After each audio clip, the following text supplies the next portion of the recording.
Every week, someone sends me the same message.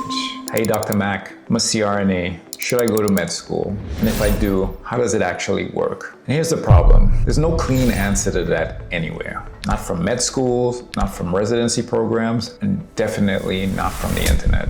So today, I'm giving you the roadmap I wish I had. No filter, no BS, just real life from someone who actually did it. So welcome guys, I'm Mac. Got over a decade as a CRNA, now I'm an anesthesia resident. This is the CRNA to MD roadmap, step by step, how it really works. Now before we get into it, quick reality check. This video is not for the casually curious. This is for the CRNAs who are actually considering pulling that trigger. If that's not you, this probably isn't your video. Now here's the part most people misunderstand. You're not starting over. You're stacking on top of a foundation most med students don't have. You already understand pharm, hemodynamics, airway management. That doesn't go away. Now what changes is the level of responsibility for thinking. Not just what to do, but why everything is happening. So let's walk it out, phase by phase. Now before prerequisites, before MCATs, before applications, you need to answer one question.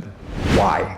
Not for your personal statement, for yourself. See, this path will test you in ways your current career doesn't. You'll take a massive pay cut, you'll lose autonomy, you're supervised again like you know nothing. You're gonna be outranked by people with less real-world experiences. If your why is weak, you're gonna feel all of that. For me, it wasn't about doing more procedures. It was about thinking at a different level. As a CRNA, I knew how to run the room. What I wanted was to own the entire clinical picture, the consult, the diagnosis, the decision at 3 a.m. when no one else is coming. It didn't change my hands, definitely changed how I think. Now, if your reason doesn't hold up when you're exhausted, post-call, and questioning everything, it's not strong enough yet. Now, let's not dance around this. If you're making 250, 350, 500, whatever you're making as a CRNA, this decision will cost you millions in opportunity costs. I've done the video,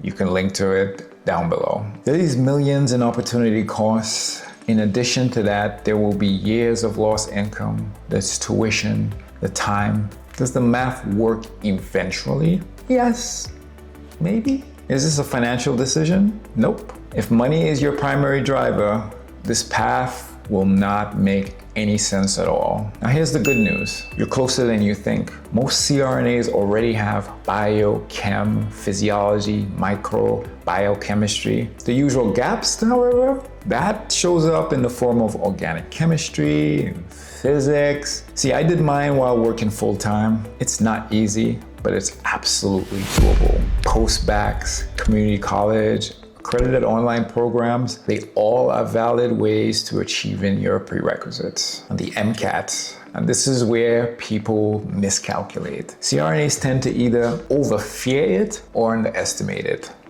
Either way, both are mistakes. Parts will feel familiar, but when you hit psych or sociology, cars, now you're in a different game. The MCAT is not testing what you know clinically, it's testing how you think academically. A 510 plus, competitive MD or DO, 500 plus, competitive MD or DO. 500 plus is the difference between a competitive DO or MD or not. Your experience gets you notice. Your MCAT determines if you even get read. A strong MCAT plus your background, now that's a dangerous combination. A weak MCAT, the gate, close. So don't rush this. Take your time with this. Shadowing, now, is it necessary? Yes. You still need it, even with 10 years in the OR. See, admissions isn't asking, have you seen medicine? They're asking you, do you understand what the physician actually does? What their role is?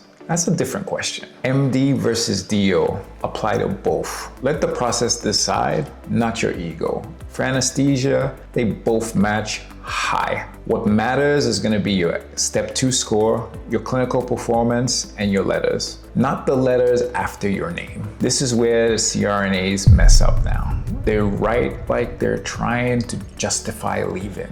Now that's the wrong frame. You're not escaping something, you're expanding something. The correct frame should be something like, I built a foundation, now I want to build the rest. That shift alone changes how you're perceived. And you're gonna ask where to apply. My advice, apply broadly. You're a strong but non-traditional applicant. Look for non-traditional acceptance histories, strong anesthesia exposure, geographic reality. Don't build your list based on prestige. Build it based on fit and outcomes. Now here's your advantage. Preclinical years, you're gonna have an edge. Use it strategically. Don't coast. Fix your weak areas early. You'll walk into your clinical years more composed than most students. But here's the trap. Composure can look like disengagement. So even when you know the answers, ask the question anyway. See, physicians are evaluated on how they think out loud. Ego management, You will be corrected. People that are younger than you will be taught things you already know, and you will have to just accept that. Not perform it, actually accept it. Because your role now has changed. Your experience is an asset, but if you lead with it, you're gonna lose your step scores in USMLE. So step 1, so that's pass fail now. Step 2 is where you're gonna try to separate yourself. Don't let pass fail trick you into studying less. Everything compounds. Let's talk about the match now. People always ask me, does being a CRNA help or hurt? The answer, it depends. It really depends on the program. Some see it as an advantage, some see risk. Your job is going to remove the doubt. Say this without saying it. I understand the transition. I'm not confused about the hierarchy, and I choose this deliberately. What actually matters is gonna be step 2, the sub-I that you choose, and letters from anesthesiologists. Some research, although that's optional, but it's also helpful. So interview day, here it comes. This is your edge. You've run codes, you've managed crises, you've done real airways, more than most applicants. Don't downplay that. Don't overplay it either though. Just present it clearly. You're not trying to prove you belong in anesthesia. You're showing why you choose to retain it at a higher level. You're showing why you choose to retrain in it at a higher level. Residency. This is where everything clicks. You're back in the OR, but the framework is different. You're not just running the case. You're thinking like the physician responsible for the system. The hardest adjustment, supervision. Not intellectually, but psychologically. You're used to the autonomy. That shift takes time. What fixed it for me? Reframing it as teaching, not control. Once that clicked, everything accelerated. Now let's be clear, this path is not for everyone, and it shouldn't be. If you're thriving as a CRNA, that's a phenomenal career, period. But if something in you is still asking, is there more? Then this path is real, and it's doable.